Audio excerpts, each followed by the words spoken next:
So I'm the literary bit of this evening. And Yehuda asked me to read a bit of Peer Gynt, which I do in about 6 different voices. But I thought maybe I should explain to you what Peer Gynt is first, and the kind of state of mind that Ibsen was when he wrote it. He left Norway at the age of 36, having been bankrupted twice, socially ostracized, had 10 plays which were failures, that the critics said things like, Herr Ibsen is a dramatic author as a complete non-entity. And it invokes things in me, you know. He had grinding poverty, cheerless wintry towns, internship at Bergen Theatre, debts, unproductive overwork as theatre director, bankruptcy again, more debts, recognition of less gifted playwrights, and so on and so forth. So he left in a temper and didn't come back then for a couple of decades. But he was in such a temper that he wrote 2 plays that then did make him famous. He wrote Brant and he wrote Peer Gynt, which is a satire. And so Yehuda had asked me to read the bit where Peer is going to marry the daughter of the trolls. And what you need to get about the trolls is that they are really not unlike the human world, but they never do anything to excess, which of course is the thing that really enraged Ibsen. And that they would never, the motto was, enough, no more. So, you can see why it drove him crazy.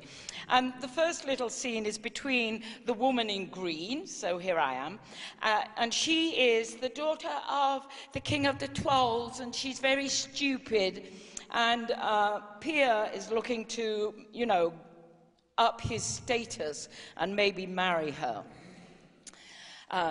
And she appears and he's running after her, making all kinds of rather crass, amorous signs to her. And she says, now, are these signs true? And he says, as my name's Peer, as true as you're a beautiful woman, will you take me? We'll make a convivial pair. You'll never have to weave or spin. You'll get to eat until you're ready to burst, and I'll never, never, ever pull your hair. Nor beat me neither. Course not, the very idea. We royalty don't go around beating women. Oh, are you a prince? Yeah. Well, I'm the Dovre king's daughter. Well then, well met by starlight, Princess of Dovre. My father's palace lies deep in the Ronde. I can claim my mother's even grander. Do you know my father? His name's King's Brose. Do you know my mother? She's called Queen Arse. When my father's angry, the mountains crack. When my mother scolds, they shift and snap. My father can kick to the highest beams. My mother can ride through the wildest streams. Have you no other clothes than those rags that you wear? Stick around till Sunday, then you'll see what I wear. I go every day in gold threads and silks. To me, they look like straws and stalks. Oh yes, well, that's one thing you have to keep in mind. The Ronde's folks are a peculiar kind. The things we own have a duplicate nature. If you come unprepared for my father's home, you're likely to misperceive every feature and think you stood in a hideous slum. That's exactly the case with us humans. All our golden glories can look like dross. You could think that each glittering pane was stuffed with old rags to keep out the rain. Anyway, Pierre goes off to meet the king, and it does look like it's a wreck. You need to know that the trolls always live in darkness, as well as being dressed in green. And so they never want anything to come to the light. It's all a metaphor, of course, for Ibsen's rage. Anyway, the troll courtiers, they get hold of Pierre and they bring, kill him, kill him! The song of a Christian dare, mess with the old man's favourite daughter. Can I slice his finger or two? Can I drag him by the hair? Hey, hey, hey, hey, hey, let me bite his rear. Oh, he should be boiled into broth and stew. He should be stuck on a spit and browned in a pan. Chill out, chill out. Go easy on the bragging if you can. And on comes the king of the trolls. Things have been going downhill in this country in these past few years. We no longer know if we can stay the course. Help should prove useful, even from a man. This boy seems to me a fine specimen, no defects, well built as far as I can tell.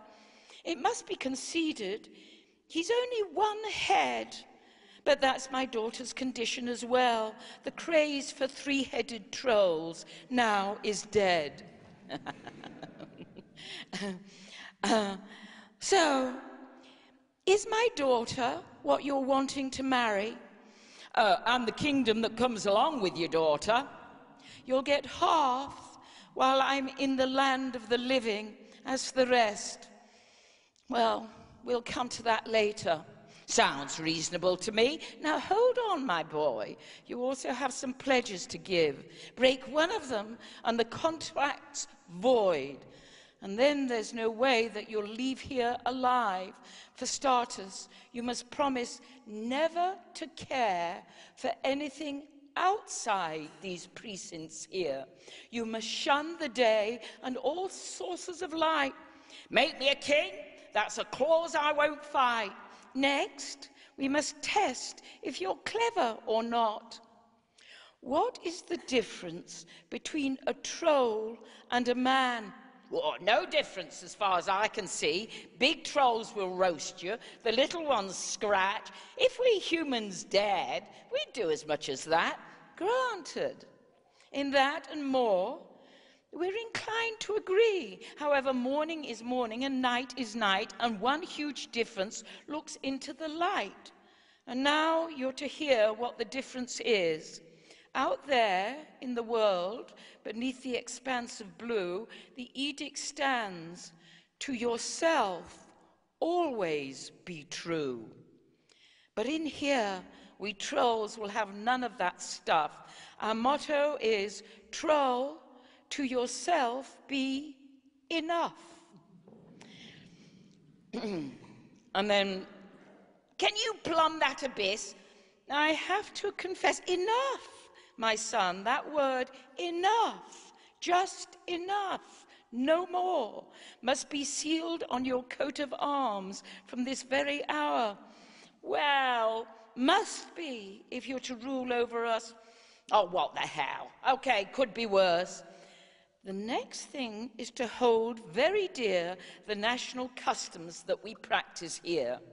Our cows give cakes, our bullocks mead. Don't ask if they taste sweet or sour. The main thing is always to keep in mind it's all homemade. All imports are banned. And so Peer takes a swig, and it's horrible.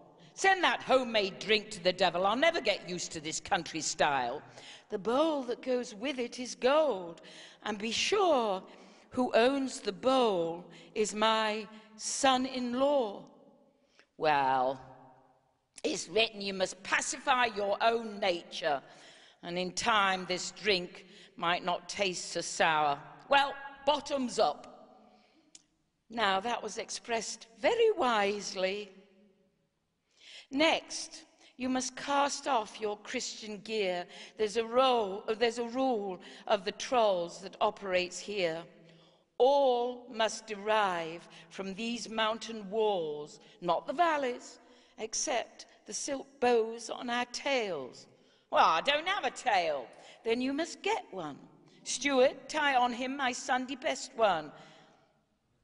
Hey, well, if you will. Are you taking me for a ride? You don't court my daughter with a bare backside. Turn a man into a beast. You're way off the mark. I'm letting you see how troll courtships work. You'll get to wear a bright flame-covered bow is the highest of honors we trolls do bestow. Oh, well, it's said that man is only an atom, and it's always wisest to follow the custom, so tie away. How beautiful you look with a tail, and the bow is so elegant, so right for a male. Faith is free. That's one thing we do not control. It's by his deeds that we can tell a troll. Just keep to our ways enough, and the fashions we wear, and you're free to call faith what we tend to call fear. You know, in spite of these provisions, you're more reasonable than I thought you were. Think, but not too much. Act, but don't do. Have a good time. No need to suffer that much. Bring the dancing girls out onto the floor. This easy life is now yours forevermore. And so he goes and becomes part of the trolls.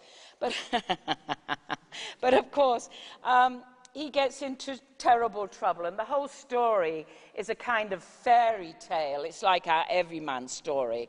And he goes through all kinds of vicissitudes, and he's going to live forever in the land of the mist, except he's rescued by a good woman who actually tells him the truth. And so we're going to get to the good woman in the next round of the little readings that we're doing.